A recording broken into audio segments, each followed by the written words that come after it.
We're going to move on to the next presentation, which is Philip Hayward. My paper today is Migration, Place Naming and Nostalgia, the Paling Evocation of a Mythical Arthurian Island in International Settler Cultures. The island of Avalon originates in Britain's Arthurian legendary. While its existence, let alone any actual location it may have, is unclear, it is now commonly associated with Glastonbury in the English county of Somerset. Illustrating its enduring appeal, Avalon's name has also been affixed to a number of international locations over the last 500 years. This presentation, which is an extracted version of a paper that will appear in Island Studies Journal next year, surveys the internationalization of Avalon as a concept through place naming and examines the various ways in which the name has been applied in different national and local contexts by migrants. Toponymy, the study of place names, has gained tentative traction in island studies in recent years, chiefly through a themed section on the topic edited by Joshua Nash in Island Studies Journal in 2016, and by Nash's broader contributions to the field. In my paper, I'm less interested to pursue an expanded concept of island studies that includes the study of island terms, and more attempting to look at a particular naming concept that's being used in a particular migrant situation. My research found that 78% of Avalon principal place names are located in the US, 13% in Canada, and 6.5% each in Australia and New Zealand. The legendary island of Avalon derives from the work of the 12th century English historian Geoffrey of Monmouth. Geoffrey introduces the island in the following terms. As called Avalon, either from the British word aval, which means pomum, because apples and apple trees abound in that place, or from the name Valo, once the ruler of that territory. Likewise, long ago the place was usually called in British Inis Gudrun, that is, Insula Vitria, evidently on account of a river, most like glass in colour, that flows around the marshes. Because of this, it was later called Glastonia in the language of the Saxons, who seized this, since glass in English or in Saxon means vitriol. It is clear from this, therefore, why it was called an island, and why the island was called Avalon, and why Avalon was called Glastonia. Okay, unpacking that.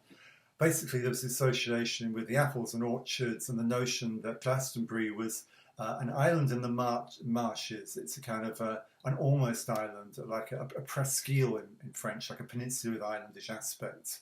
But it developed this identity as Avalon the island around this time, and the juxtaposition of the mythology and the place is what gives us, the current kind of concept of Avalon as Glastonbury. Gerald of Wales' account was also significant for identifying that Arthur's grave was located in Glastonbury, and it was marked by a cross, an element that wove Christianity into the mythical historical narrative. As Cusack has detailed, this theme was influential in the promotion of Glastonbury as a holy place in the 12th and 14th centuries. In 1191, further cachet was attached to Glastonbury Abbey when its monks claimed to have uncovered King Arthur's grave, spurring a lucrative pilgrimage trade and prompting the English monarchy to embrace the Arthurian connection. As Cusack has identified, the core elements of the so-called Somerset tradition are diverse but coalesce to form a consistent whole.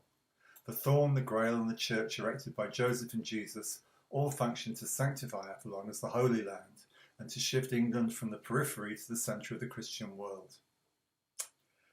The enduring appeal of Arthurian legendary was further enhanced by the publication of Thomas Malory's epic prose work Le Morte d'Arthur in 1485, which maintained a high profile for the Arthurian tradition in the Tudor period.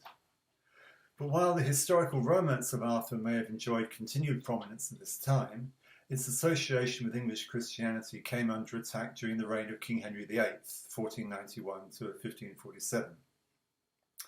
His rejection of the Roman Catholic Church, his adoption of Protestantism as a state religion, and the passing of the Suppression of Religious Houses Act in 1536 interrupted the Somerset tradition, and it cast its kind of elements as religious superstition.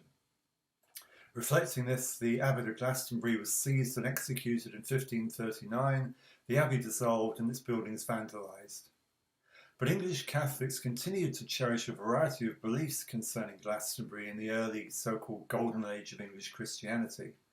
Indeed, one such belief came to prominence during the rule of King James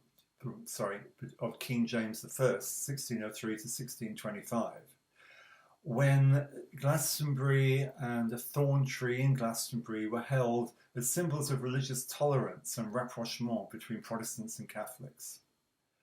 This Tudor context is directly relevant to the first international location to be named after Avalon, a large peninsula on the southeast corner of Newfoundland. This area was the site of England's first colony, indeed of one of the first continuing European settlements in North America. The name Avalon first became associated with the eastern coast of the Avalon Peninsula when Sir George Calvert was awarded the area by the British Crown in 1623, with the name and his domain subsequently being extended to the whole peninsula. The name became established, and Newfoundland's Avalon was the first overseas place to have an enduring name based on the English Isle. And an associate process, the narrow neck of land connecting the Avalon Peninsula to Newfoundland mainland, became known as the Avalon Isthmus, and many years later the Avalon Wilderness Reserve was established in the centre of the peninsula.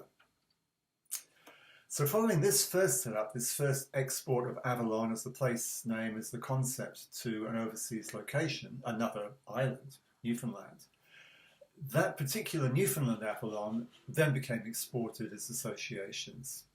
In particular, Newfoundland's Avalon became the inspiration for a cluster of names in British Columbia in the 20th and 21st centuries. And this association came from an individual called Jeremiah Crowley, who was on the Avalon Peninsula, who travelled to British Columbia in the late 1890s, established a place which he called the Avalon Dairy, which prospered, and then his children went on to become prominent, resulting in the naming of a park, Avalon Pond.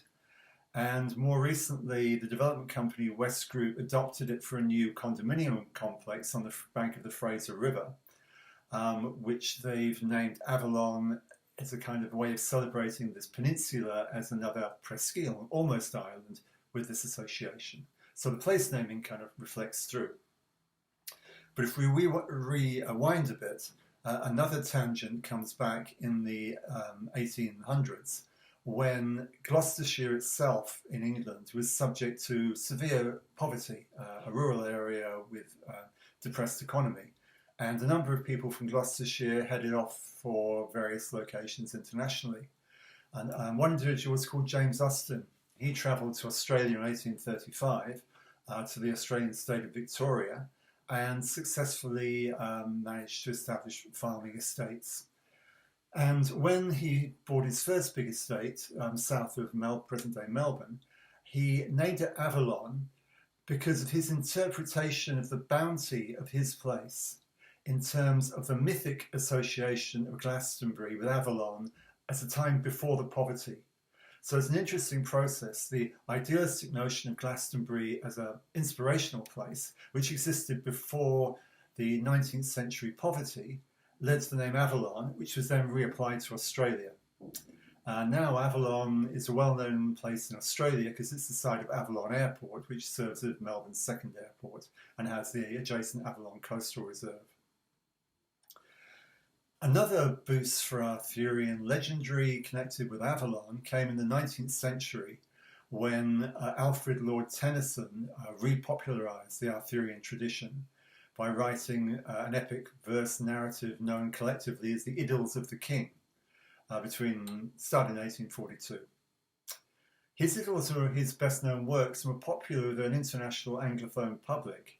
And through this, King Arthur became widely regarded as a worthy, exemplary and inspirational figure for boys and young men across the British Empire and the United States.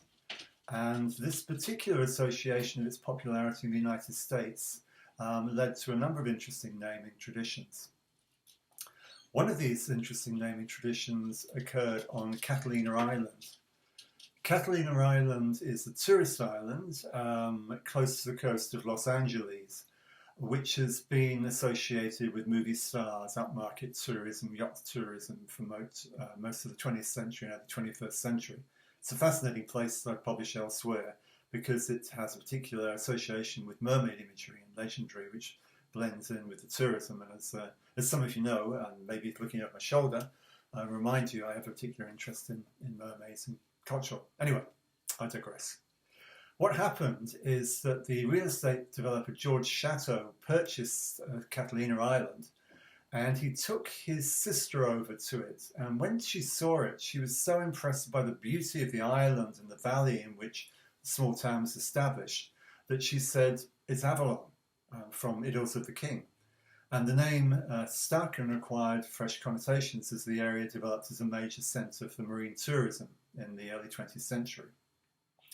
The song Avalon, written by Al Jolson and B.G. De Silva in 1920, was also an international hit, telling of a brief and vivid love affair there, and was widely performed and recorded by various artists. So that played a role in the promotion of Avalon Catalina as Avalon in the States, the Avalon in some ways. To such an extent, when Roxy Music recorded their track Avalon, it was widely played in California and in bars on Catalina Island because it was cross-associated with Avalon's Catalina rather than the Arthurian one. Along with the direct association of the place naming discussed above, there were other less direct chains of association that may have been inspired by Arthurian legendary. One concerns boats. In Arthurian legendary, the wounded King Arthur is ferried to the island of Avalon, and this association seems to be apparent in the naming of several vessels in the 1800s and early 1900s. So one example is the association of a village and an adjunct islet on Tillman Island in Chesapeake Bay, Maryland, USA, with Avalon with regard to vessel naming.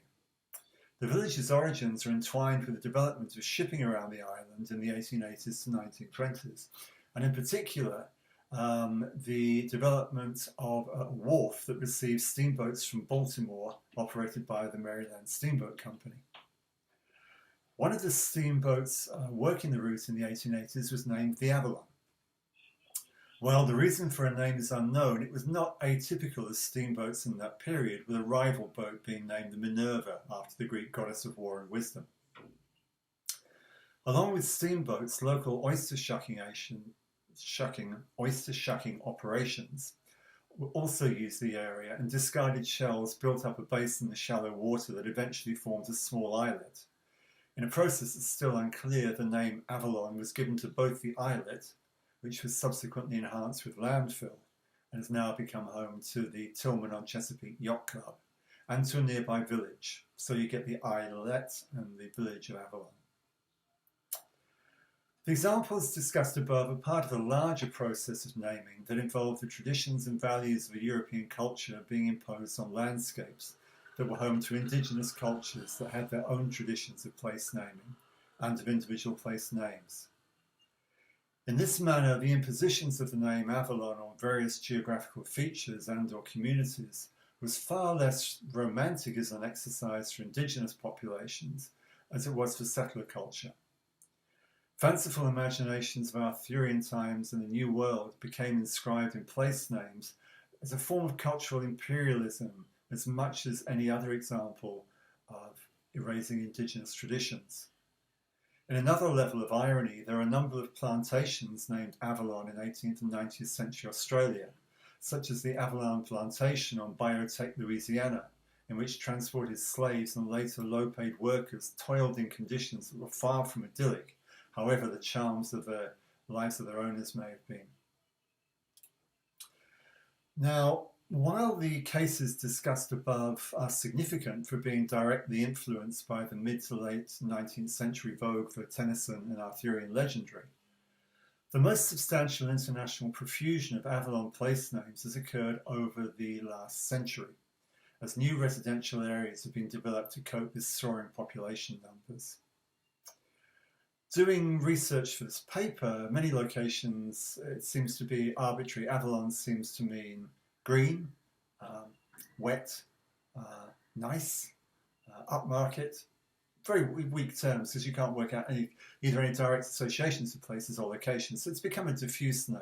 So you can argue there's a serial diffusion whereby the Newfoundland application of Avalon as a place name was very intensely based in the Arthurian tradition, Arthurian Christianity tradition in Avalon and Gloucester. So that tradition from there. And then the movement of Avalon as a place name into British Columbia was informed by this tradition by people moving from there. More recently, it's been much vaguer. Somewhat surprisingly, despite the proliferation of Avalons in the 20th and 21st centuries, there's only one natural island that carries a name. This is a small island around 3,400 square metres in size at the southern end of White Lake in Ontario, Canada, which is now connected to a narrow peninsula of land to its west by a short walkway. Fittingly for a place named after a mystic isle, no official registers or local sources contacted during research this paper had any information about the island's name or when it may have first been adopted. The island is now home to a single residence with its own boathouse. It thereby aptly symbolises the process by which the grand visions between enterprises, such as the founding of an English colony in the New World in the 1620s, have been scaled down in successive years, with the Avalon name being increasingly applied to commercial developments and to private residences whose idyls revolve around everyday comfort and privacy. Now, discussions advanced in this article have identified that the name Avalon functioned as a voguish precedent toponym in its earliest international application to a peninsula in Newfoundland, evoking the then topical Somerset tradition of English Christian folklore. So, precedent toponym, meaning there was a precedent for its naming, voguish for reflecting a cultural vogue. There's a similarity here between the vogue for boys and girls' names. We know that particular periods' names emerge and are voguish and decline again. The reasons can be complex. Well, one bit of research I've done is the popularity of the name Madison for girls, which comes from nowhere to be very popular in the mid to late 1980s. The reason being it was the name of Madison the Mermaid in the movie Splash. So voguishness in something creates a precedent and then the name comes, and so the naming of Avalon was similar. Now, after this initial voguish usage, it was subsequently applied with a Tennysonian resonance, the resonance of Tennyson's verses, to places in the USA and Australia. Other more recent uses have either relied on personal or commemorative place associations, such as people who grew up in places connected with Avalon who've moved, or else the more diffuse senses of magnetism, charm and mystique I've talked about. In the case of areas with no connections to waterways, Arthurian legendary and or the Somerset tradition, we can see a relatively weak and relatively arbitrary use of it within social lexicons. We might well postulate in this regard that multiple uses of the term have increasingly depleted rather than enhanced its semiotic patina. Migrant uses have given way to non-migrant uses and associations have been broken. The mystic island increasingly appears lost in the mists of times, growing faint and fuzzy while its name lives on and multiplies. In this process of associative diminution, the islandness of the referent place has also paled into insignificance, in odd symmetry with the plains around Glastonbury itself, which are now far drier than they were in the medieval period.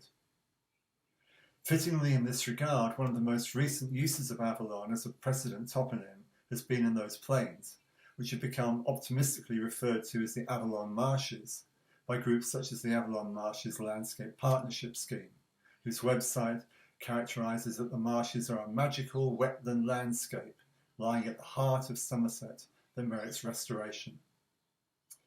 In this manner, we can perceive the association of Glastonbury and Avalon forged by Geoffrey of Monmouth in the 12th century to have been dispersed internationally and to have been reinscribed in its original location in a process of historical reimagining and related place naming that renews its identity in the modern era. If you want to follow up on any more points I've made in this presentation, and there's a lot more detail on individual examples, the longer version of this paper is appearing in Island Studies Journal next year and is currently online ahead of print in Island Studies. Thank you.